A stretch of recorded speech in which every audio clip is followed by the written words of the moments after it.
Hi everyone, it's 2:30 p.m. It's a Wednesday afternoon. You're watching me, Donny, here live from Stockholm, Sweden with my innovation Fika, which of course we'll be doing a lot of Swedish, Danish expressions here today. So innovation Fika means innovation coffee break. Fika in Swedish is kind of coffee break in Swedish.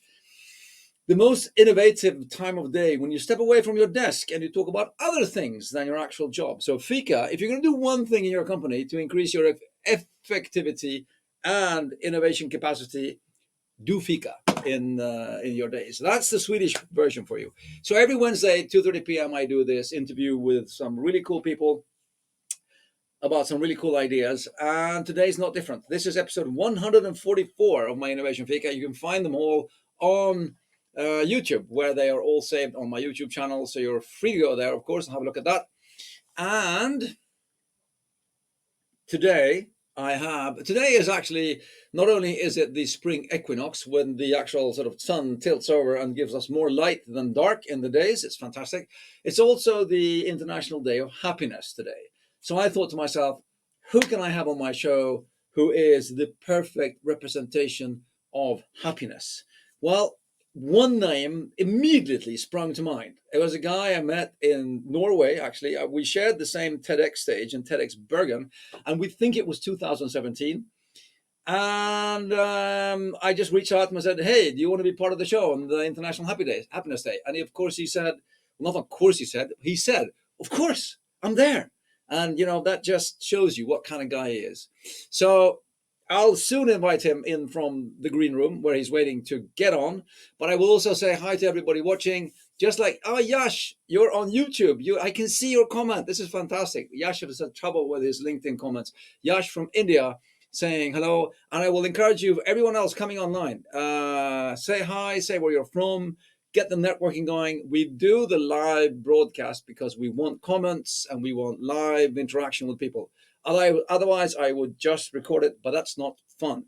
So, live show with Donny and straight from Denmark, Lars AP. Right? Welcome to the studio. Thank you so much, Donny. Thank you so much. Great to be here. That's awesome. So where are you? Where are you now? Copenhagen?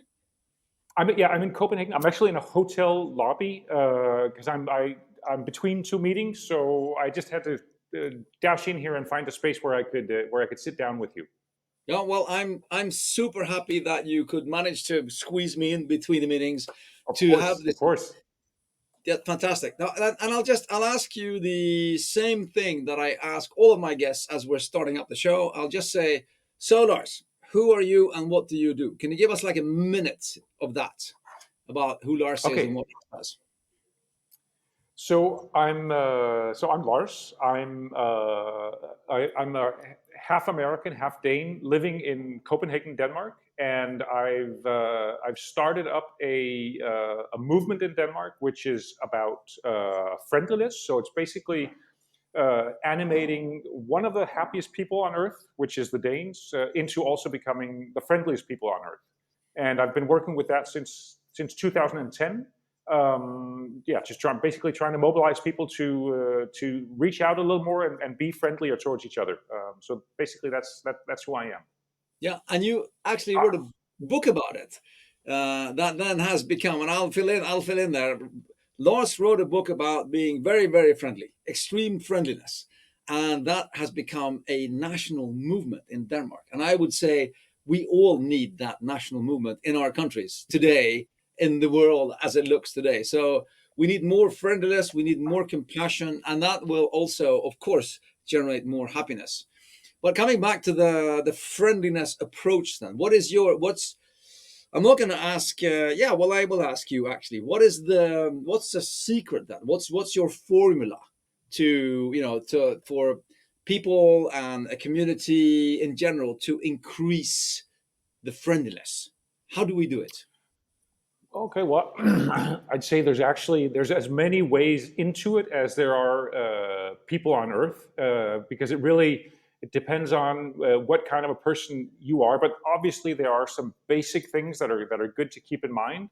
Now, you and I are both in Scandinavia, so we're among people who traditionally are socially anyway slightly closed off, can be maybe a little hard to get to know.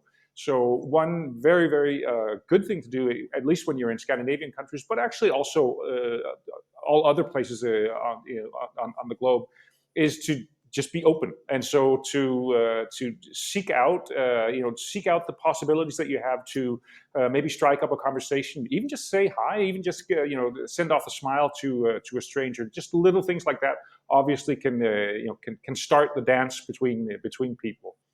Also, another thing that I'd say, which is often forgotten in a busy world, is playfulness.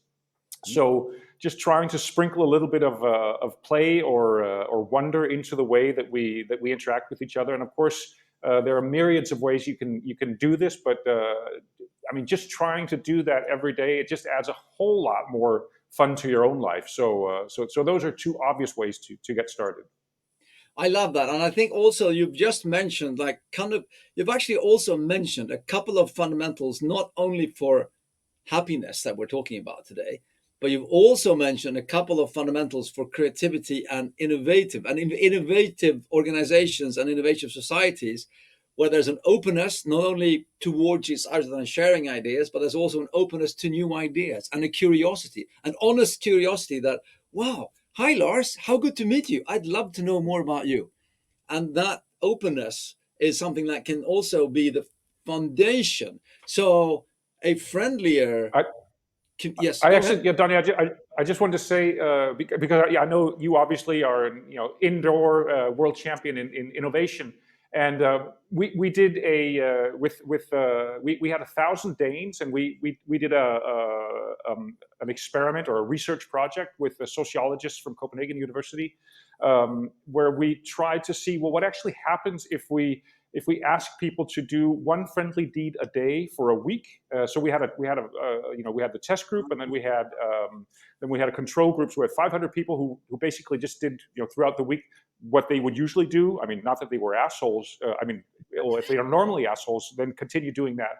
And then the other 500, the test group, we asked them to do one friendly deed a day, and then the sociologists obviously know how to do research like this. So there was a ton of questions that they had the day before the research project started, and then at the end of it. And when we had, there was tons of insights into what it actually does to us when we decide to be just slightly friendlier, or I mean, just do one friendly deed a day towards other people. And with regards to innovation, we actually saw that the bubbly, inspired feeling of being creative, the friendly cohort, that rose by 22% compared to What? the ones who were in the test group. So, and I've actually also, as you might know, I've worked quite a bit with creativity and innovation in organizations, Yeah.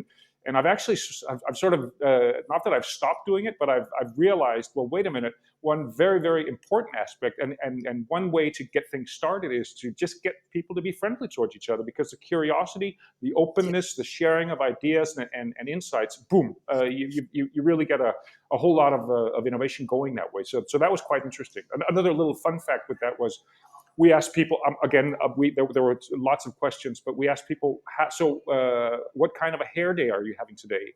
It actually turned out the friendly cohort, their hair day was 18% better than the people who were not being friendly. So, I mean, even your hair looks It's better when everything. you're friendly. It's everything. Yeah, I but know it solves everything. I know it solves everything. But I love this because now we can say, based on research, that happy, friendly people are more creative than assholes.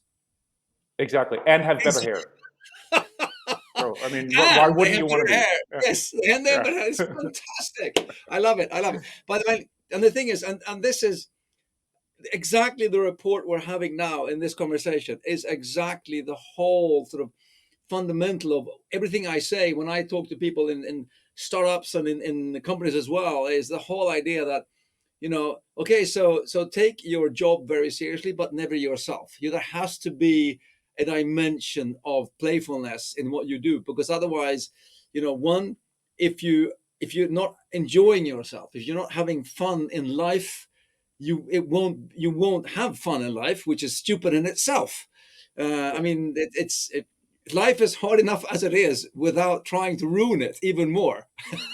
Absolutely, absolutely. Yeah, no sense in doing that. And yes, we will become more creative, and we'll be more friendly, and we'll have, less speed bumps in our life. It's Yeah. easier to. I mean, it's easier to just send an email to somebody like yourself and say, "Hey, Lars, do you mind being on my show?" And getting it's the chances improve that the person will say, "Hell yeah, I'm running around, I'm super busy, but I have this little thing between meetings, and I'll try and squeeze you in." Yeah, sure. So Of course, I of course. really, really cool, really cool. So, but have you seen any connections to happiness? I mean, we are in the day of happiness then. Yeah, I would say tons of them. There's lots of research being done now in the area of awe. So awe moments, which are situations when. Okay, I'll just go back a little bit. I stumbled into this field myself about 5 years ago because I was reading up on Abraham Maslow's studies and research and little I did not know this, but I mean, we all know the pyramid of needs, Maslow's pyramid. Yeah, yeah. There's five levels in it, and the top level is oh, I'm blanking on it now, but it's self actualization. You Yes. and I, and probably many, I would say most of the people who are looking, who are part of this innovation Fika, are probably pretty happily going about self-actualizing. So we're very lucky people, and probably also relatively happy people doing this. But what Maslow did the last 2 years of Maslow's life, he was studying full time on. He was given a 4-year grant, and he was studying full time on a sixth level. And I again, I didn't know anything about this. He I did not know died that. in no, he died in 1970 from a heart attack, relatively suddenly. So none of the research that I mean, he didn't publish any books or anything. It was all in notes and in lectures that this was given. But this sixth level that he was talking about, or that he was researching, as he said, this is where, I mean, this is where the magic happens. This is the shit. He didn't say that, but that's basically what's stated throughout his notes. And what he called the sixth level is self transcendence. And when, in trying to explain what it is, he said that's it's little glimpses or little moments where you feel an uncommon sense of connection with the world around you. So you really feel connected. And these are moments that fill you with awe, that fill you with basically the utmost meaning in life, and obviously also the utmost happiness in life. And as he, and in explaining what do these moments look like? Obviously, I think we can all relate. Well, if you're enjoying a view of the Grand Canyon, you're a sweeping view like that, you're going to be awed by this view. But as Maslow said, yeah, but it's actually also it can be in your backyard. You're tending your tomato plant in your backyard, or you might even just be patting your dog and feeling a connection. And these can also be awe-inspiring moments. And actually, it can just be talking to a stranger that you don't know, but then having this sense of connection with a person that you wouldn't normally know. So it can actually be very mundane, everyday situations. And what I realized as I was reading through this, I was like, well, wait a minute. In our movement in effing Flink, we've been collecting situations. We've been asking Danes to send in, if you experience anything friendly, send it in, and we've actually amassed more than 13,000 stories of friendliness, friendliness moments, I guess you could say. And it dawned upon me that, well, wait a minute, these are everyday awe moments. These are everyday self-transcendent moments where just as if in a little, just a little glimpse of magic, you feel connected to maybe someone that you didn't even know before. You just met in the street, and then you pass each other, and that's it. So what we actually did is we dove into these stories that, I mean, this pretty relatively big data set that we had at hand, and tried to see, well, so what is it? What do they look like? My latest book is this is Danish this word does not exist in Danish, but I sort of made it up. And that's a bad idea for a book title, by the way, because no one knows the word or can spell it. So don't do that. But anyway, in this book, I try to detail. So when is it and how is it these situations come about, and I'd say those are for sure portals to happiness. I mean, there's no doubt about it. What we are a herd animal, humans are a herd animal. What we need to feel as part of the herd. And how do we do that? We do that by solidifying the connection between each other, by giving each other the feeling of being socially integrated. It's the most important thing for us as humans. Which is also detailed in other studies where researchers have looked at, well, what is it that is most important for us to stay vibrant, to stay healthy, and to stay alive? And the number one factor is the feeling of being socially integrated. And that's not. And number two is close relationships. I think we all know that that's important. But actually, above that is the feeling of being socially integrated. And that's, Donnie, that's you smiling at me, or that's you when you go down to buy a roll of Mentos in the kiosk, that you just say hi to the guy standing on the other side of the counter, because that way you make you make the other person feel socially integrated in the situation. And the magical thing is you make yourself feel so you solidify each other's Exactly. reasons to be, and that is the ultimate source of happiness. Of course, there's many others, but I that's never plenty knew of it. that. I never knew that about Maslow. I haven't heard that before. And thank you, Anne, for adding the magic moments here from Anne as well. Thank you for commenting, Anne. Wonderful. We agree 100%. Anne is a wonderful. Anne is a magic woman. I can tell. She's amazing. We just did we had a campfire session actually in Anne's apartment in Copenhagen. So Anne, it's great to see you. Wonderful that Okay, you're here. cool. Well, everybody else, comment, say hi. Just join the fun. Just say hi, and it's happy to have you online. No, and I can invite Anne to the next session. I mean, I had a session a couple of weeks ago with Eric Olson, and it was based on sort of starting off with sort of how to take the step into change. It was like everything from physical training to everything like that, but it ended off in a conversation about showing gratitude and being happy and just enjoying the fact that, I mean, that if you've been like training, and then we talked about when I can get feelings when I sit on my bicycle and I'm biking to work. I can be I'll be happy because I can feel everything's working. This is fantastic. I can bike to work. Yeah. I'm so grateful that I can jump on a bicycle and I can bike to work, and I feel like I feel strong and it's fun and I'm enjoying it. I mean, I loved riding my bike when I was a 5-year-old kid, and I still love riding my bike when I'm a 55-year-old kid. So, but just the allowing yourself to feel the joy and the gratitude and being grateful for you said mundane things, but I think one of the big problems in our unhappy world is that people they don't feel the gratitude for the small things in life, right? Because they've been chasing kicks, and we have to add on more things all the time, and we'll never reach them, of course, especially not if we look at magazines and online and Instagram accounts, because they tell us what we aren't good enough to be, the whole thing. But just enjoying meeting you. I mean, this makes me so happy to meet you again. You have no idea. I mean, Oh, likewise. I loved meeting you in Bergen. We like hit it off like a poof, everything like that. And then this is, I love it. I love it. And I think that's so important. And I think one of the route to both friendliness and happiness is it's the let go of the prestige and just allow yourself to be curious and admit to people that I don't know. I'd love to know more about you, and not be blasé and the whole sort of that kind of thing. I think it's really, really important. I wanted to. You make me think of something because in the in the mundaneness, in the everydayness, I think as you said, we often forget the wonder that being on a bike, just biking along. There's actually two things I'd like to say. One thing is I heard I heard in some research project when they looked at how developed the society was, or how whatever, I can't remember the full story, but what they actually looked at was how many women bike after dark, after the sun has gone down.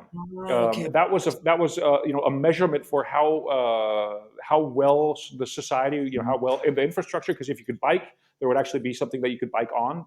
And you had a bike, which was where there was air in the tires, etc. You're a woman, you can do it after.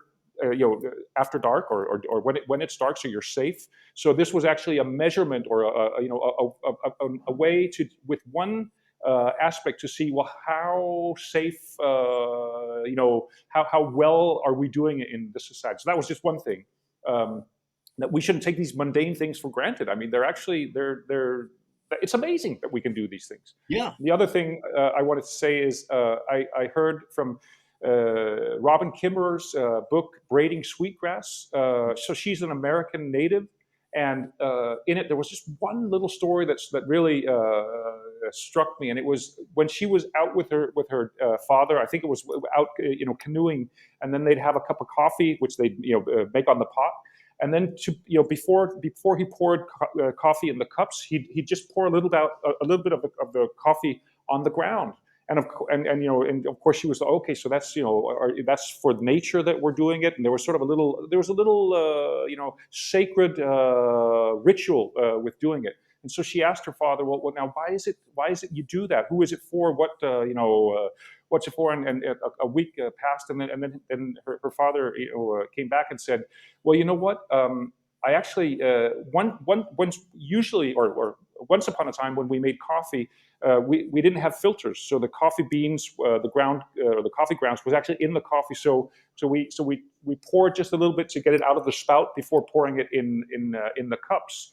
And so what she realized was that, well, wait a minute. Okay, so there was nothing sacred about this. It was actually just a practical thing that they had done, but they had turned it, or his father and his parents perhaps had turned it into sort of a ritual, a sacred ritual. And I think that is a wonderful reminder for all of us that we have so many things in our everyday, again, mundane life, but we maybe should ritualize some of them. Maybe we should consider them more than just something mundane, or just cherish the wonder. And so, like when you get on your bike, maybe you should do not that you should do this before you get on your bike, but just I'm so lucky that I can get on my bike and I can bike to work. So have some kind of an appreciation or gratitude, as you say, practice with it could be a great reminder. Anyway, those were just two things you just reminded me of. But I love that example as well. I mean, so I have a background in martial arts. I mean, way back I did practice like martial arts with the whole discipline and everything, and the white suits and everything. And one thing you always do when you both you enter and when you leave the dojo and the training thing is that you turn towards the room and you bow, and you thank the sensei and the room, and then you leave. And still today, when I go training, if I'm in a like a dojo like setting or anything like that, when I leave the room, I always stop and I bow and I think, and I'm thankful for the training session that I was allowed to have. And it's like, for me, it's like a ritualization of the thank you. Now I can continue with my day. It's like just one of those things. You're making it sacred. I mean, I love that. That's great. I'm looking at the timer. I know that you are heading into the next meeting, and this is only a half an hour, 30-minute coffee break chat. This is what this is all about. Short, weekly coffee break chats with fantastically interesting people, just like my really good friend Lars, straight from Copenhagen, between meetings, talking about friendliness. Show me the book again. Show us the book again, the new book. And how will we translate that to English? So it's actually awesome. And it's moments that make you say, "Oh," and this would be the way of saying this is a very that part is actually very that's normal in Danish, and it's just saying, "Wow," I guess you could say. Yeah. And then so I just put that on, so it kind of sounds like awesome. Again, no one can spell it. It's not a word. It's a made-up word. So bad idea for marketing. So don't do it. Everyone, make sure to follow Lars on LinkedIn. He writes in Danish, but there's a fantastic translating function on LinkedIn, and he has an incredible Friday newsletter that comes out every Friday. That is amazing. It has tips of the song of the week to listen to and some wonderful stories about friendliness and happiness. I will encourage everyone to bring some of Lars into your life. It will make it so much better. That's very Lars, kind of you, thank you so Donnie. much for Very kind of you. thank you for these 26 minutes spending your life with us. And with everybody out there, I will say thank you for this time. And let's see, here we go. With I'm trying to be in the healthcare system in Denmark. Problem is, you're considered a bit naive and out of tune by for the doctors. They don't know how to deal with. I wonder why they. Well, doctors are. Yeah. Well, let's do another episode, and with you and me and Lars talking about how we can You reform should. health You should. into a more effing Flink system. Because my father was a doctor. He was actually a doctor for 55 years. He was a doctor for 55 years.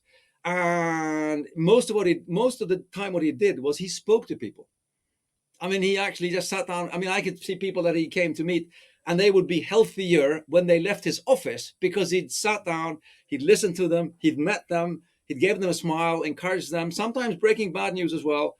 But, he spoke to people, and he was a healer in the right sense of the word.